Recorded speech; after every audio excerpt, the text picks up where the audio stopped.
welcome to the HENOSIS Podcast. Sadly, Sophia couldn't make it today because she's not feeling too well. We didn't post last week because there was no school on Friday, but finally, eventually, we've gotten to it. Substitute this time. Yeah. So Bruno's our guest for today. I'm usually behind the cameras, not in front of it. I'm the guy that says sarcastic comments in the background. Yeah. So now we have David in the background for the sarcastic comments and Hadar for the water. But that being said, school's been hard lately. I'm not gonna lie, I've genuinely been really tired at school in terms of like all of the work that we have to do and just balancing it compared to last year. Because last year you walk into like a class, you can mess around for the whole day and then... But do you also feel like the workload that after the holidays has been higher than the workload before the holidays? Yeah, as well. It's crazy. As well. And like, you forget, like the one thing that I'm really scared of is after the summer vacation. Because then we have like all the stuff that we learn in year 12 and then we have the summer vacation. And assuming we don't revise, we're done when we come back for year 13. Because then you forget like everything you learned, then the exams. And it's really frustrating that we haven't had exams yet.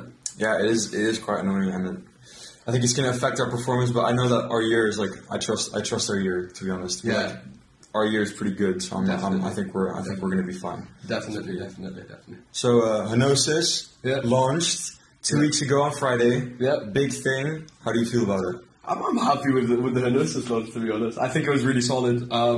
We got like a bunch of teachers were actually really interested in that. That was like a really big part of it as well, because there's so many teachers that seem really excited about it. I think that's so amazing. Yeah. I think they just recognize there's a need for it. Yeah. I mean, there are many students as well. I mean, we want to start like, there's this, the problem is that COVID is like killing it, bro. Like, I remember when I thought about the HENOSIS as a concept in the summer vacation, I was like, oh, this is going to be so sick. But I thought that the COVID regulation would be lifted by the time, like, December came around, and it's only getting worse. I mean, now it's calmer, though. Yeah, but it's going up again. So. Is it? Yeah.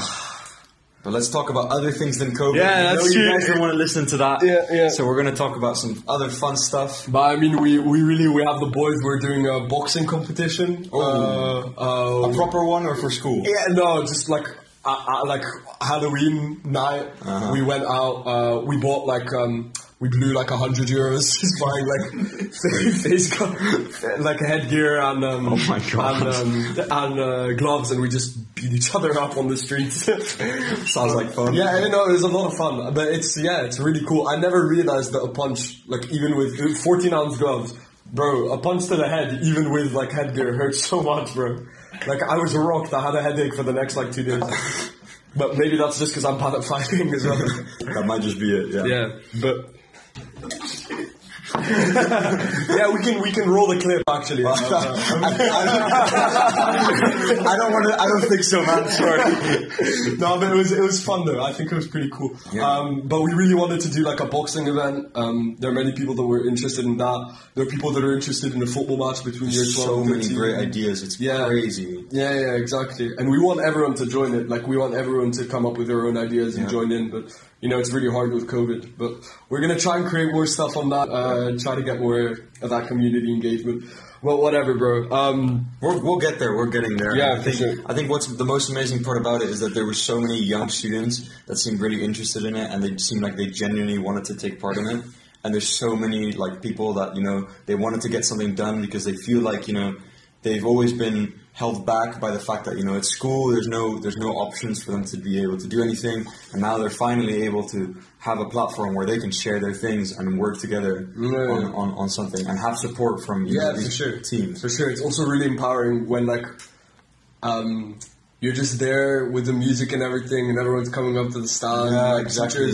What really made me happy is when like we're handing out the stuff and whatnot, and I see like in the corner of my eye, all the way at the back or like very, very far away from the stand, like a teacher looking at everything that's going on and just smiling. I really appreciate that because like, I don't know, it's so adorable. We have such a cute little community. Yeah, it's awesome. Genuinely, we have such a cute community and it's so like empowering to know that people like appreciate what we're doing as well. You know what I mean? But yeah. Again, it's so hard to like, I feel so mentally drained on a Friday afternoon after everything happens that it's really tiring to... But I think it's nice because I think with us doing this on Fridays, we can kind of reflect on the week and talk about things that have been going on. Yeah. And there's some pretty big things that happened in the last week. We have the U.S. elections, which, don't worry, we'll spare you the thought of that. We also know that we don't all want to be talking about that constantly. Yeah, exactly. But, I think everyone heard a lot about the U.S. election. Yeah. It's really cool how, like, everyone in the world, like, I feel like the U.S. election is probably the one, like, political event that everyone in the world is most engaged in. It also matters to everyone. Like, Yeah, obviously, but like you have like a guy in like Ghana or like Nigeria or Zimbabwe that is actively like tuning in to the like election polls, and he's like, oh bro, I really hope Michigan goes to like, and like it doesn't directly affect the person, but it's crazy how like I feel like it's a thing about culture. There's a lot of like when the US is like a pillar in like a global culture. Pillar. I feel like more like they're like a piston, like every time they do something, every time they push something, the whole world gets affected by it. It's like a piston might not be the best word. But I know what you mean. Every time they make a decision that affects the entire world, and in a way, that's great because we're like a global community. In another way, some decisions they make might not be the best for the world. So we need to know the differences between accepting what they do and finding our own methods. Yeah, I thought it was really cool. At the Oscars, I think last year or the year before, Parasite won best. Best what was it? Best picture. Yeah, I won a bunch of awards. Best director. Yeah, it won. But Parasite was an insanely good movie. And like what I really appreciate is that like and I think that's like evidence for culture being almost anchored, like the US being like a very big cultural like place, right? I mean, like all of like Silicon Valley for technology in terms of development, and then also like with film and cinematography and everything. But I really like the fact that they're sort of like accepting and appreciating other countries and cultures. I mean, and that's where the politics is important, because Trump, and I'm not. This is completely apolitical, exactly. Any of that. But Trump, when Parasite won Best Picture, he put something on his Twitter along the lines of, "Why is like an Asian like picture winning Best Picture in the US?" And I think that's like he doesn't, maybe, I mean, obviously I don't know, I'm only 16, but maybe he doesn't really recognize the fact that the platform that like Hollywood and all of like the big cinematographic whatever the big like film industry has is based in the US, and so all of like when the Oscars are hosted and when like the Grammys are hosted and all of those things, we should be appreciating other cultures and other like creators, not just because if you look back, Parasite was the first non-American film Best Picture. But if you look back at like if you look at what movies have come out recent, like in the past years, the American like Hollywood movies, those are like the really big productions, and there's many movies out there that have come out that are like absolutely amazing. Yeah. But at the same time, if you go to like smaller productions, if you go to like European studios or even like Bollywood, but that's Bollywood's bigger than Hollywood, right? But if you go to like South Korean movies and stuff, those movies are insane. I mean, because they focus so much more on story as opposed to like the visual part, and that's like what really brings it home. That's what like hits at like a wall when you watch those movies. Yeah, I think it's starting to move away from Hollywood as well. Yeah, like, exactly. Stuff like Hollywood is so much less significant now. Yeah. So many movies are winning awards with smaller producers and like lesser known cast that aren't these big Hollywood stars. And smaller budgets as well. Yeah, it's like, because it kind of regressed, right? Because we used to have, like in the 60s and 50s and those times, those movies were all like low production movies, and they were all based on emotion and really good storytelling. And then it kind of progressed because we got more and more used to it. We had more money for it, so then these movies became big blockbusters that are meant to make money. Exactly. And now it's turning back again. It's turning back again. Now people realize these movies don't just have to be like visually amazing. Like Marvel movies. Yeah, okay, I guess they have like okay stories, but it's not like, it's not like a masterpiece when it comes to storytelling. But now it's moving back to that, and that's what I think, that's what I love about movies nowadays. Yeah, because they give meaning. That's exactly. the thing. Like, and I think that's what's really sad is that when any industry gets pumped with money, it often goes away from what it was initially.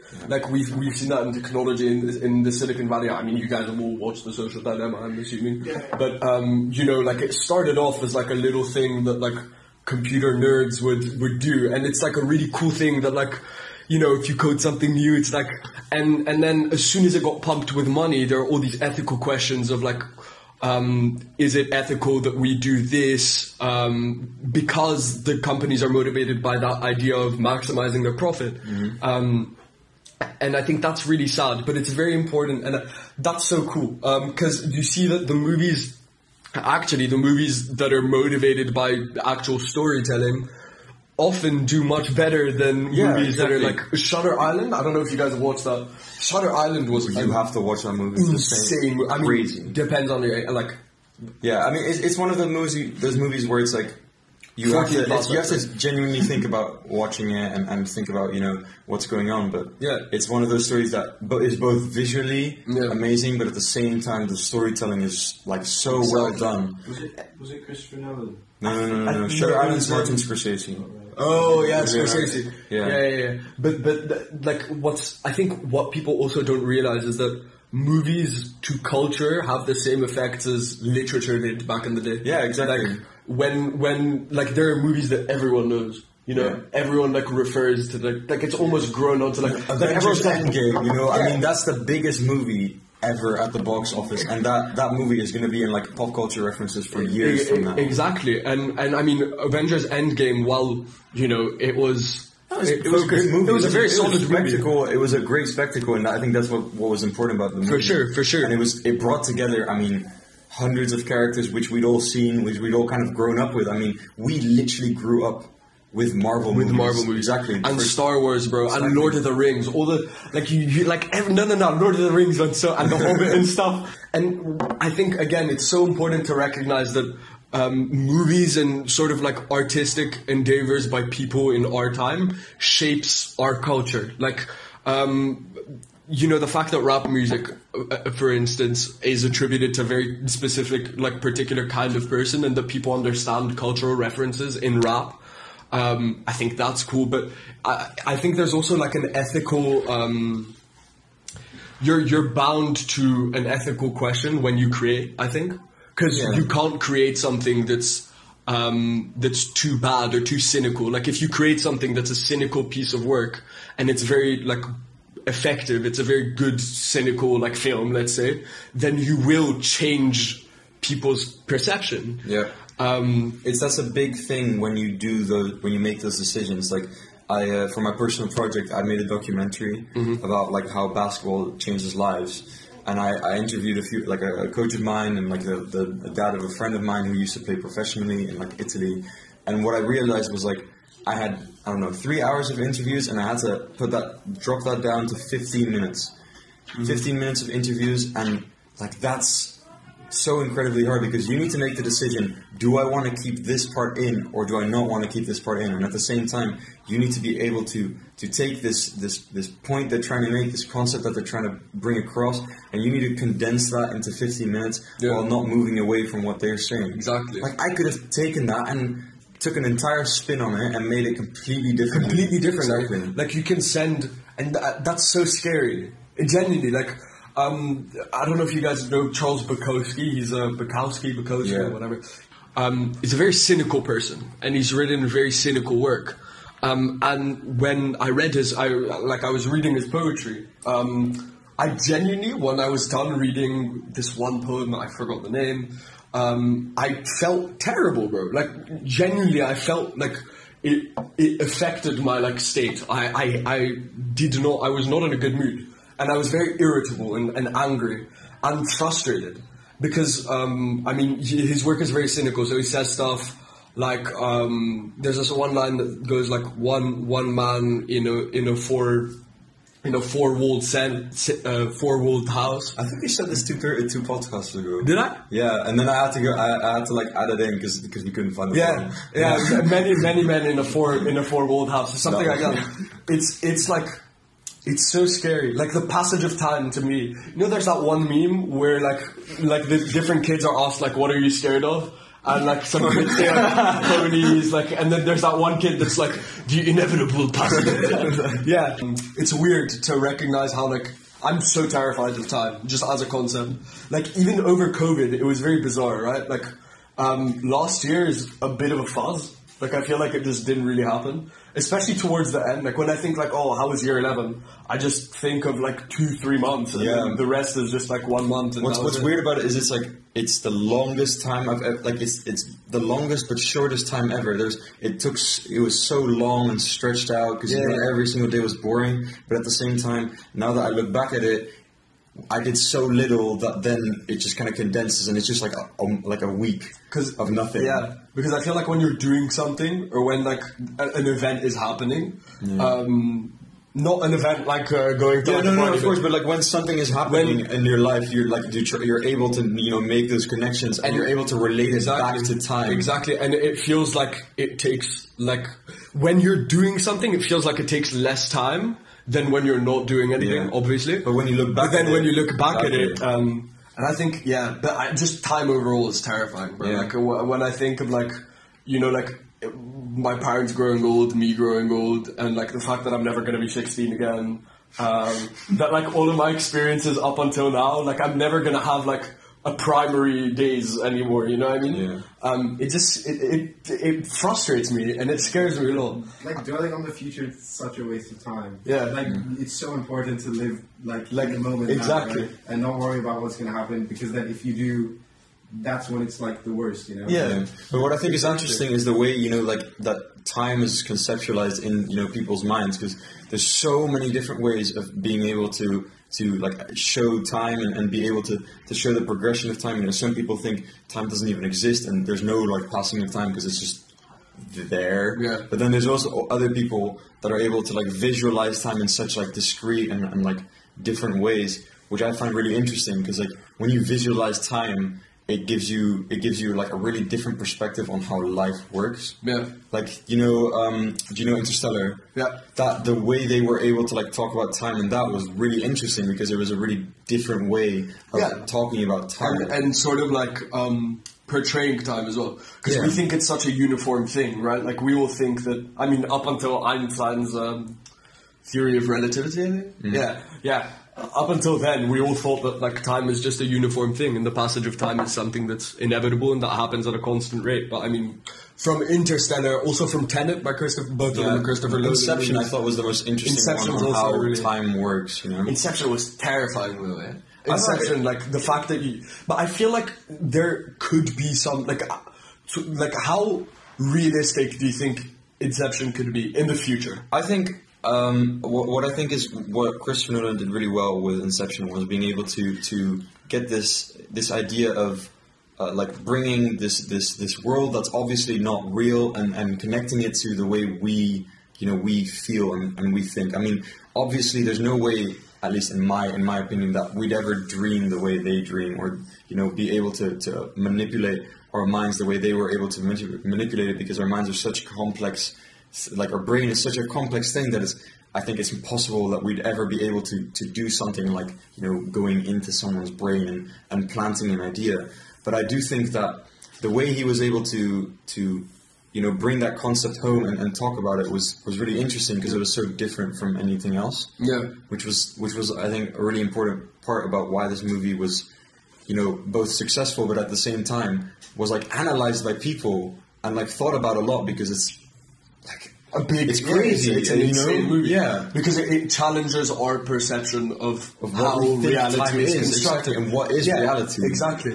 I love how he didn't give like a concrete like answer to but he never gives an answer. That's the best part. The movie with the spinning top, where you don't know if it's falling or not, and the whole movie is put into question. Like the whole plot of the movie could be completely different depending on if it falls or if it stays up. Yeah, you don't know. And that in itself is some sort of symbolism of like the fragility of our like way of rationalizing reality. It just goes to show that like everything that we believe is real, it could just be like our minds manipulating us and deluding us into thinking it's real. And I have a very different theory on that, actually, on the whole spinning top thing, because that final scene was like the big impactful thing. What I read once was this, right? Because he goes into his wife's into like this the like elevator safe, thing, the safe, and he's able to put the spinning top and plant this idea that her reality isn't real, right? And the entire movie long, we've been thinking, when he's in the real world, there's no reason for us to think, oh, he's not in the real world right now, right? But with that final scene, with him putting the spinning top and letting it going, what Nolan did was literally incept into our brains that our reality, the guy his reality isn't real, and therefore our perception. There's no indication for it. Yeah. He incepted us with the idea, just like Cobb incepted his wife as well. Yeah, and that goes again to like the fragility of reality. Yeah, and it's so powerful, man. It's so like insane. And then like, should we sort of like? Is there even a point in questioning all of this stuff? I mean, not the movie, but generally speaking, reality and non-reality. Because when you really think about it, like, even if our reality isn't the reality, if we believe that it is, can't we derive enough satisfaction? Is there anything else? Do we know if there's anything else? What's the difference if we find out it isn't. There's like a very, very little chance we'll be able to break this reality. Yeah. Like we can change but why do we want? That's the thing, right? We want to understand so badly what this reality is, but why do we want to break this reality so badly? I mean, sure, there's bad things going on, but at the same time, there's a certain beauty to what we do in our lives. There's life is created. We're able to live lives that with sense and. I mean, we're always talking about, is this reality real or not? But I think maybe to a certain extent accepting that, it's just the way it is and just live life to the fullest might just be the most important thing about it. Definitely. And that's at the root of like 90%, like, I'm not going to say 90%, I don't know how much. No facts. Yeah, exactly. Fact check. I can't fact check again.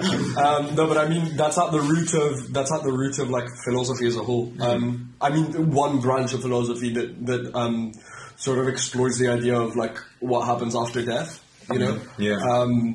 The very at the root, there are so many people that just say like, what's the point in questioning all of this? But the thing is, I don't know. I don't think we know what the point is. I think it's just an intuition that we have. Because if you look at it from the perspective of, let's say, a second or third generation slave, they don't know that there's anything better than what they're living because they never experienced it. They might just prefer death, that might just be the reality they want. Yeah, and they naturally they would prefer a life where they're liberated from their masters, right? I mean, you don't, as a slave or as a human, you wouldn't want to be under the tyranny of someone else and under the control of someone else.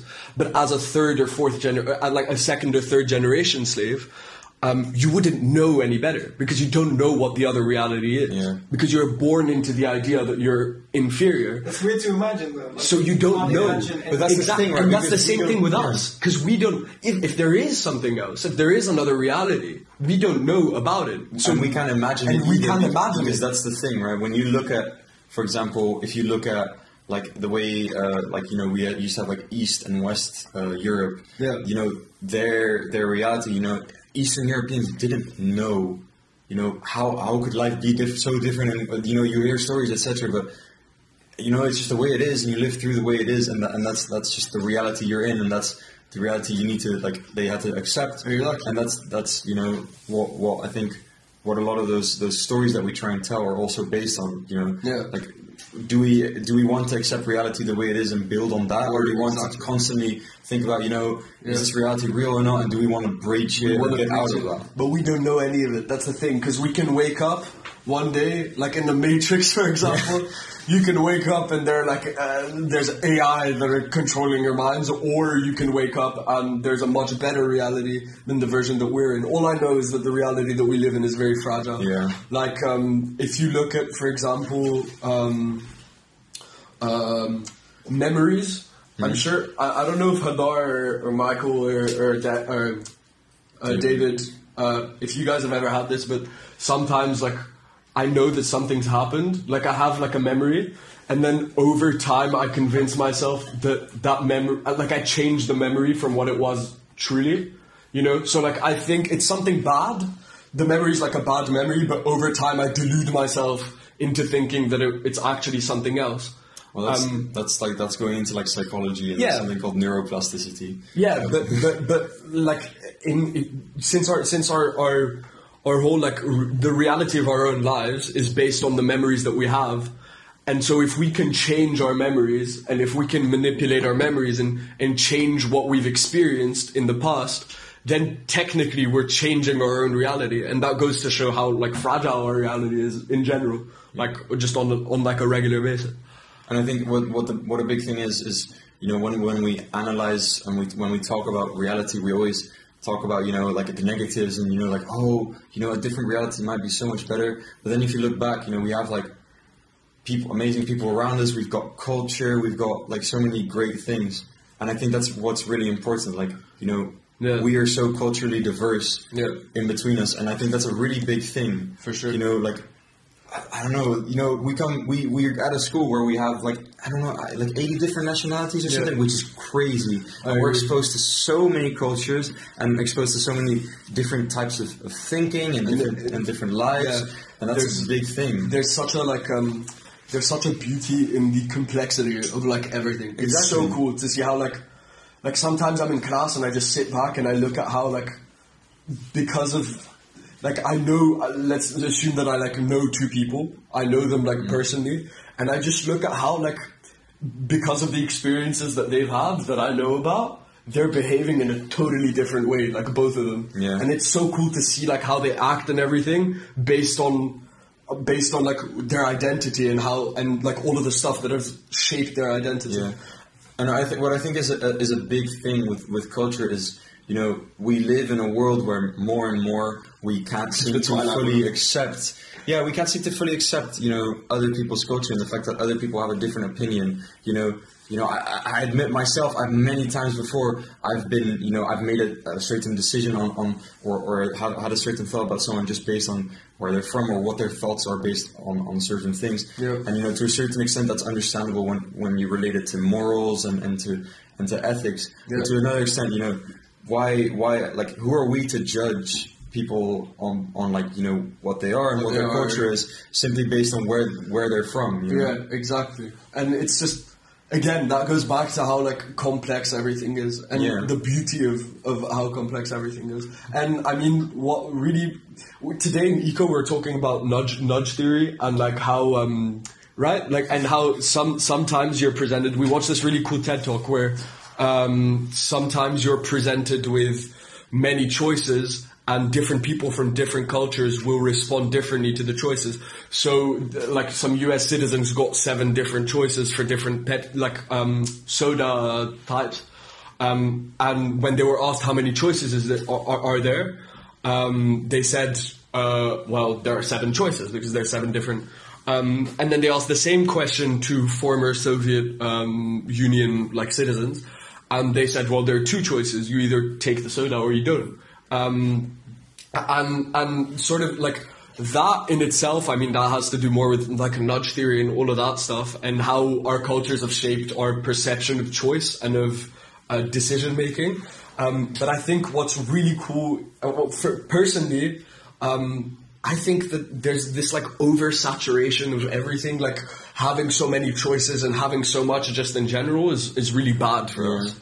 But I mean, at the same time, you know, if you might have that opinion because you've been so used to having so many options all your life, but you know, what happens when you don't? Yeah, because I know, you know, I'm personally from you know, originally from East Germany, so I you know, I know a bit about like, you know, about how you know, life is very different when you only have like one option or like 1 or 2 options to choose from, you know, and it's when you live in a society, when you live in a world where constantly you're able to choose whatever you want, you can easily have the misconception that, you know, we don't need that much, we can just do whatever we want and we can just choose. True. But at the same time, if you live in a world where you have just 1 or 2 choices, then look back at the world where you had many choices, you realize that I mean, in my opinion at least, I'd love to have a world with many choices, because even though it might be more difficult to live in that world, it's still far more beautiful and far more, like important to us, because it's important to people to be able to share their passions and their like the beauty of life. I feel you, man. I feel you. Yeah, definitely. But yeah, I don't know, man. Nudge theory was weird, bro. When we were learning about that stuff, and it's just weird that like you can manipulate. That's why I feel like our psychology, not mine or Bruno's or David's or Hadar's or even Michael's. But just in general, like I feel like the human psyche is so weak. I think every one of our opinions are made up of like stuff that we see. Like you can't understand something until you feel it. Yeah. You know, like you can't. And we talk about all these different realities, but we won't know anything about it until we feel it. We can be told stuff, and that will affect our opinion. And that's why we all have different opinions, because we've experienced different things. Yeah.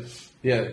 So eventually, I agree. it's all about. I wouldn't say weak though. I kind of agree with it. I don't think it's weak, because being able to make a decision out of so many options in life isn't weak. I mean, we have so many things we need to do, right? No, I agree. So many decisions to make. So I think that's the opposite of weakness in reality. I agree. I mean, that's not what I meant by weak. Oh, okay. I meant rather that like we're so not weak but vulnerable. We're very it's easy for us to be manipulated because to lose our because like most people, just generally speaking, we're all like slaves to our mind. We're not masters to our mind. You know what I mean? Like most people are slaves to their mind. So when your mind tells you, like, when your mind gives you a negative thought, when you think like, oh, like I'm a 6. But don't you think that makes sense though? I mean, our mind is literally what makes us make our decisions. We're not differently than our minds. Our mind is just like, yes, this is very philosophical, but our minds is something that our brain constructs, and it's a decision and a thing, or in many people's cases it might be a person that's talking inside their head, or like a voice. Mm-hmm. Our mind is in reality us. But that's the thing, right? We're slaves to ourselves, in your opinion, which is so interesting. Yeah. But I agree with what you're saying. But I'm sort of going off of Vedic philosophy and like Hindu philosophy back in the day, where they suggest, and many other mostly Eastern philosophies, they suggest that there's a fundamental difference between the mind, like the brain, and the self. The self is like distinct from the mind. So as many thoughts as you may have, like the emotions and sort of the way that you approach your thoughts can be different. And so what I'm trying to say is that the self, many people don't build that distance between the mind and the self. And when you don't recognize that there's a difference between what you see and like you, then we're very vulnerable as people. Like when you've grown up in carnage, when you've grown up in like death all around. Like let's say like you were born in like 1985 in Rwanda, and you experienced the genocide in 1994, and you experience all of that like carnage and death, and that's all that you see. Then your mind, if you don't develop the distance between your mind and your thoughts and then yourself, you will think that it is normal. You will think that it is normal that everyone kills each other, and that there's evil intrinsic to us. And that's why you need to build the distance with like meditation and all these other things. But then the question is, should we build the distance, or is having the self be distinct from the mind? Is that something that's natural, or you want to make a distinction between yourself and yourself?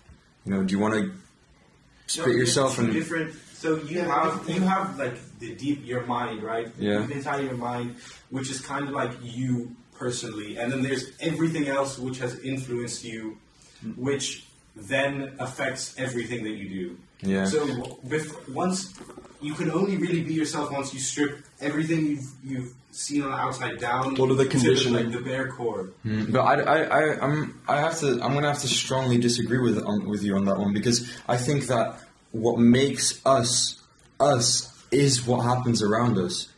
You know, what happens, you know, like the friends you have, the decisions you make, the life-changing opportunities that you have are what literally makes you. And so if you talk about separating yourself from that, I think what would happen is that you just become a shadow of who you truly are, because who you truly are is affected by what happens out there, you know? I agree with you. And that's where there's a lot of confusion around the idea of like spirituality and the self and the thoughts and stuff like that, because it's very difficult to sort of make a distinction between what the self is and what the thoughts are.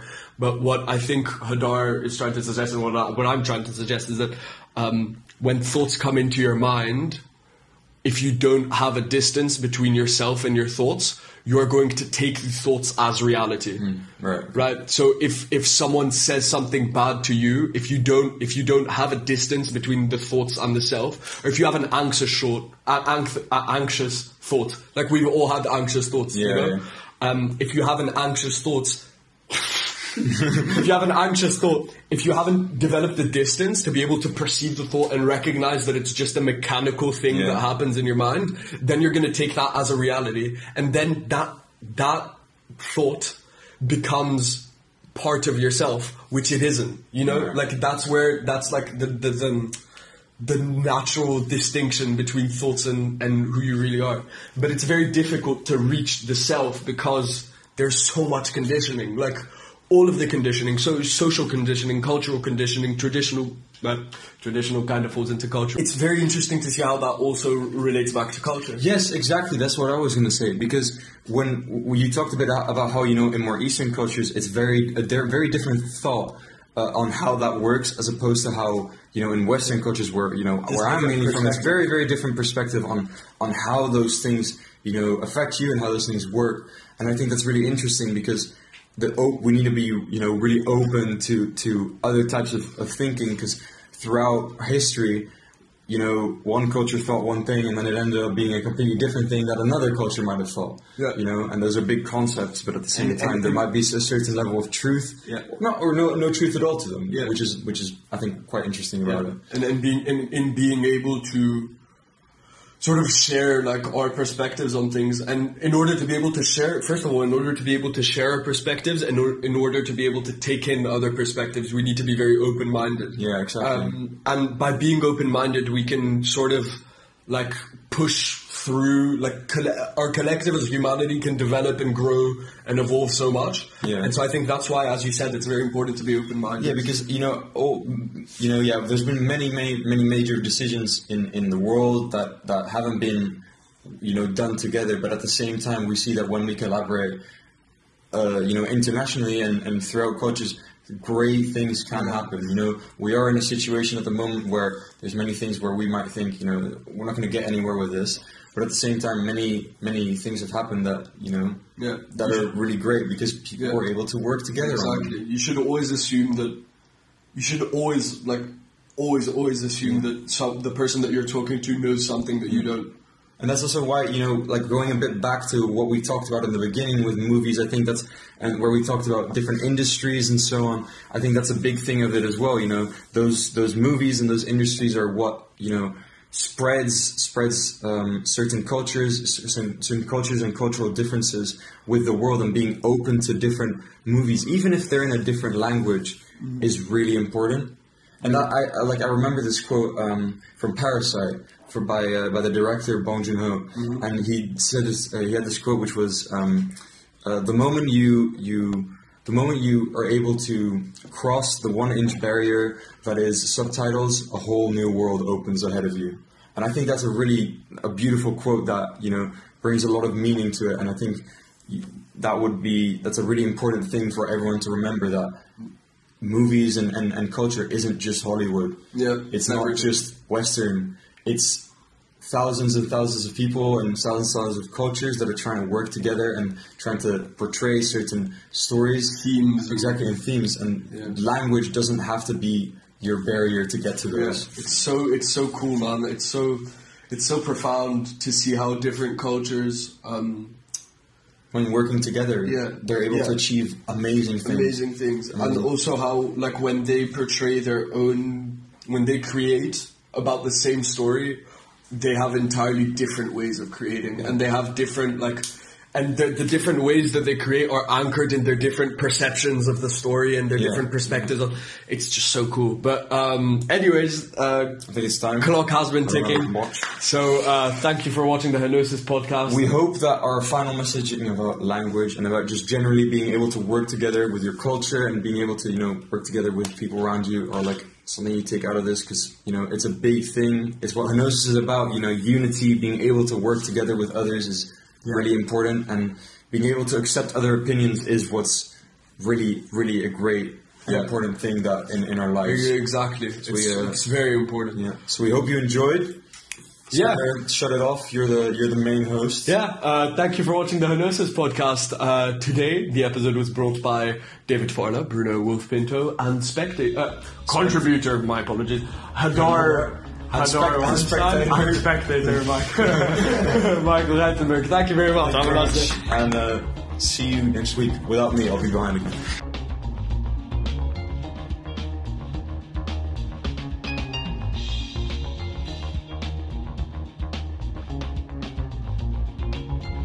No, I'm not going to use that example. Just one second. It's tech support.